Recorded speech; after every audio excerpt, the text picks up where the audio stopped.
ஐந்து கரத்தனை ஆனை முகத்தினை இந்தின் இளம்பிறை போல மேற்றினை நந்தி மகந்தனை ஞான கொழுந்தினை புந்தியில் வைத்தடி போற்றுகின்றேனே. அனைவருக்கும் வணக்கம். சனி பகவான் ஜாதகத்தில் சனின்னு சொன்னாவே சில பேர்லாம் ஜாதகத்தை விட்டுட்டு ஓடுறவங்க கூட இருப்பாங்க அப்படின்னு கூட சொல்லலாம்.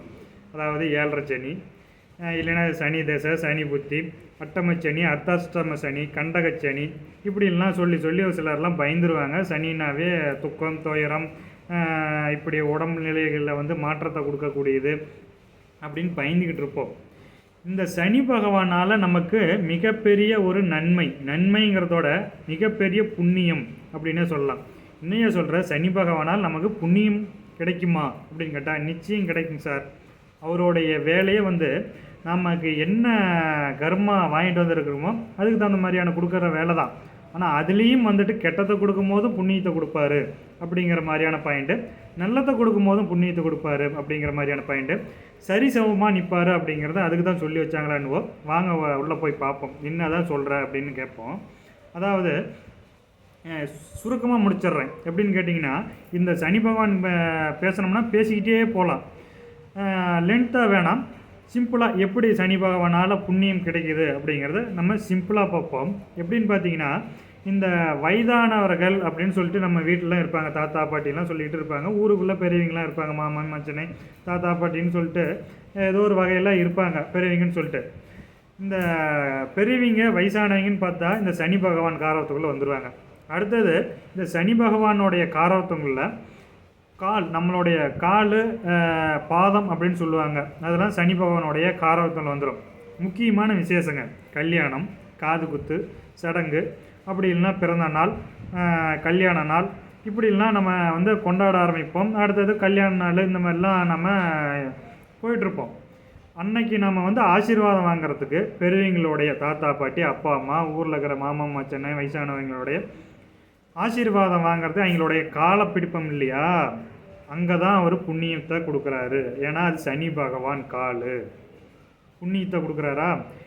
இது இன்னொரு விஷயம், இதோட மேற்படி இன்னொரு விஷயம் சொல்லலான்னா, நம்ம கோயிலுக்கு போவோம் இல்லையா, கோயிலுக்கு போனோன்னே எடுத்த உடனே முகத்தை பார்க்கக்கூடாது, காலை தான் பார்க்கணுன்னு சொல்லி வச்சுருக்காங்க பெரியவங்களாம். ஏன்னா காலை பிடித்தால் வேலை நடக்கும் அப்படின்னு சொல்லுவாங்க. அதாவது வேலை பிடித்தவனுடைய காலை பிடித்தால் வேலை நடக்கும்னு சொல்லுவாங்க. அதாவது 5 முகம் தோன்றில் 6 முகம் தோன்றும், வெஞ்சமரில் அஞ்சேலென வேல் தோன்றும், நெஞ்சில் ஒரு கால் நினைக்கில் 2 கால் தோன்றும் அப்படின்னு சொல்லுவாங்க. முருகப்பெருமான், அதாவது நமக்கு மனசில் பயம் வந்துருச்சுன்னா 6 முகம் தோன்றும். ஒரு கால், அதாவது ஒரு வாட்டி முருகப்பெருமான் நினச்சிட்டாருன்னா அவருடைய 2 கால் நம்ம மனசில் தோன்றும் அப்படின்னு சொல்லுவாங்க. அது மாதிரி கடவுள் நம்ம கெட்டி அந்த அளவுக்கு காலை பிடிக்கிறோமோ அந்த அளவுக்கு நம்மளுடைய விதி மாறும் அப்படிங்கிற மாதிரியான அமைப்பு. அப்படியாப்பட்ட அங்கேயும் நம்ம காலை தான் பிடிக்கிறோம், அங்கேயும் சனி பகவான் காரவத்தால் தான் பிடிக்கிறோம். அப்படியாப்பட்ட சனி பகவானுடைய காரவத்துகள் நமக்கு மிகப்பெரிய புண்ணியம். பெரியவங்களுடைய ஆசீர்வாதம் வாங்கும் போதோ, அப்பா அம்மா ஆசீர்வாதம் வாங்கும் போதோ, ஒரு குருவின் வித்தையை கற்றுக்கிட்ட பிறகு குருவின் ஆசீர்வாதம், ஆசிரியரின் ஆசீர்வாதம் வாங்கும்போது நமக்கு புண்ணியங்கள் அப்படிங்கிறது மிகப்பெரிய அந்த சனி பகவானால் நமக்கு கிடைக்கிது அப்படிங்கிற மாதிரியான ஒரு விஷயம்.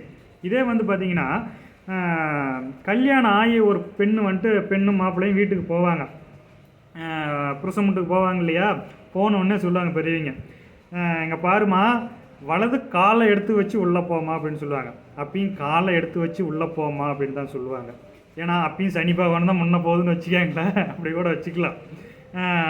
அப்பயும் சனி பகவான் முன்ன போகுது, வலது கால் அந்த இடத்துலையும் காலை நம்ம சனி பகவான் முன்ன வச்சு தான் நம்ம வாழ்க்கையே முன்ன போகுது அப்படிங்கிறத கூட இந்த இடத்துல இது பண்ணிக்கலாம். அதே பார்த்திங்கன்னா துலா ராசியில் உச்சமாவார். காலபுருஷ தத்துவத்துக்கு நான் 7ஆம் இடத்துல மனைவி ஸ்தானத்தில் உச்சமாவார். அது கடை வீதி, அதெல்லாம் பெரிய டாப்பிக்காக போவோம். அது தராசு ராசின்னு நம்ம சுருக்கமாக எடுத்துவோம். தராசு ராசியில் உச்சமாவார் அப்படிங்கிற மாதிரியான பாயிண்ட்.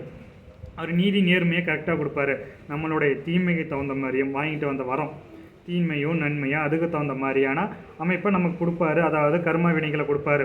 சார் நம்ம கெட்ட கர்மாவே வாங்கிட்டு வந்தோம்னு வச்சுக்கவே அதுலேயும் நன்மை கொடுப்பார். எப்படி நம்ம சரியில்லாத சூழ்நிலையை அனுபவிக்கும் போது நமக்கு கோபம் தான் வரும், ஏதாச்சும் கடவுள்கிட்ட போய் புலம்போம், இப்படி தானே அப்படின்னு பார்த்தீங்கன்னா, நமக்கு சரியில்லாத சூழ்நிலைக்கு துன்பம் துயரம் வரும்போதோ நம்ம கடவுளை நினச்சி எண்ணி அழுவோம். அப்பயும் என்ன பண்ணுவோம், அப்பயும் அந்த கடவுளின் காலை பிடிச்சாதான் நமக்கு வேலை நடக்கும் அப்படிங்கிறத இந்த இடத்துல ஒரு முக்கியமாக உணரலாம் அப்படிங்கிறதுக்காக இந்த பதிவு.